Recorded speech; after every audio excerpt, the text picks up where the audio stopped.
Assalamualaikum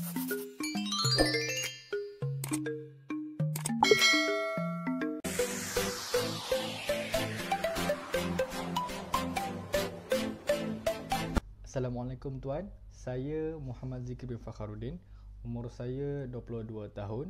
Saya berasal daripada Kelang, Selangor. Saya mempunyai kelulusan ijazah sarjana muda dalam bidang Al-Quran dan As-Sunnah daripada Universiti Kebangsaan Malaysia. Saya baru bergraduasi pada bulan Oktober tahun lepas. Ketika belajar, saya telah membuat latihan industri di Sekolah Agama Menengah Tanjung Karang. Saya memegang jawatan sebagai guru dalam subjek Usuluddin. Saya sekarang bekerja sebagai guru kelas Fardu Ain di masjid kawasan perumahan saya. Saya melihat diri saya akan menjadi seorang pendidik yang akan melahirkan anak bangsa yang berjaya serta dapat membanggakan nama sekolah ini. Akan tetapi, jawatan yang ditawarkan ini adalah titik permulaan yang memainkan peranan penting dalam membantu saya untuk menentukan di mana diri saya dalam masa 5 tahun lagi. Kekuatan yang saya ada adalah saya mampu untuk berkomunikasi dengan baik di khalayak ramai, serta mampu untuk mengawal fizikal dan mental sekiranya berlaku sesuatu yang tidak dijangka.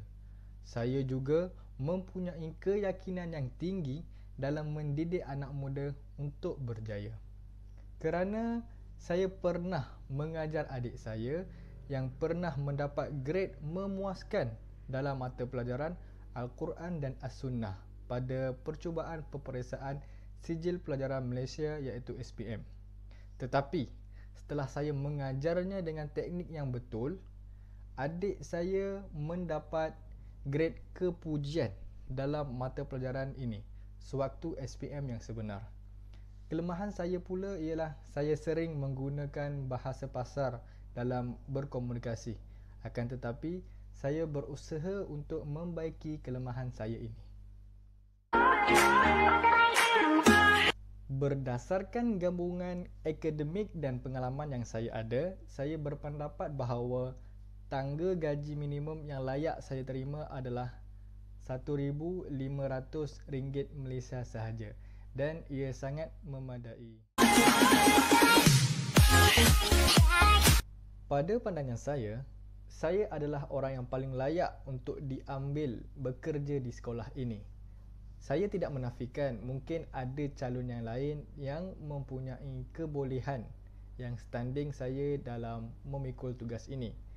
Tetapi berdasarkan kelayakan akademik, minat dan semangat juang yang tinggi dalam jiwa saya, ianya pasti mendorong saya untuk memberikan yang terbaik sewaktu memegang jawatan ini.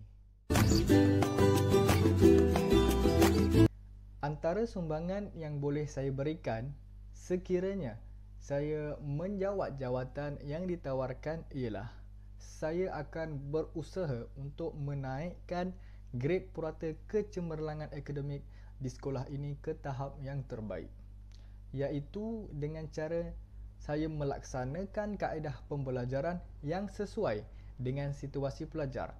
Sebagai contoh, saya akan mencari kebolehan mereka dan minat mereka untuk mempertimbangkan kaedah pembelajaran yang akan saya gunakan dalam rancangan pelajaran saya.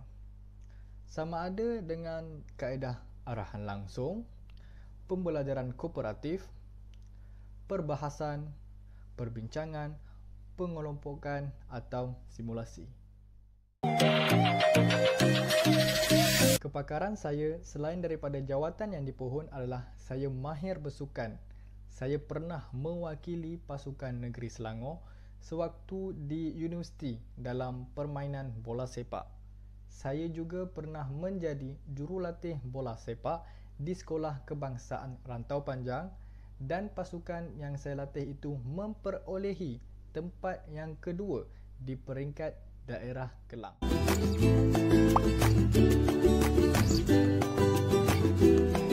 Integriti adalah sifat yang sangat penting dalam sesuatu pekerjaan yang mana ia merujuk kepada sifat jujur dan telus dalam menjaga nama baik daripada melakukan sebarang bentuk penyelewengan. Dengan adanya integriti dalam diri, maka beberapa masalah yang sering berlaku dalam kalangan pekerja dapat dielakkan seperti membuang masa di pejabat, ponteng kerja, memalsukan seja sakit, salah guna harta pejabat dan lain-lain perkara yang salah di sisi etika kerja. Pada pandangan saya, kemahiran komunikasi merupakan salah satu aspek yang penting ketika menghadiri temu duga kerana ia menjadikan diri pemohon itu sebagai calon yang terbaik untuk mengisi jawatan kosong yang dipohon. Melalui teknik komunikasi yang berkesan, ia boleh memikat panel temuduga untuk memilih pemohon. Selain itu, kemahiran berkomunikasi merupakan antara elemen utama yang dinilai oleh ahli panel temuduga kerana hampir kesemua jenis pekerjaan memerlukan kemahiran berkomunikasi bagi memastikan kelancaran urusan kerja, sama ada dalam komunikasi sesama rakan sekerja maupun dengan pihak luar. Lebih-lebih lagi untuk meraih kepercayaan, keyakinan dan sambutan pelanggan.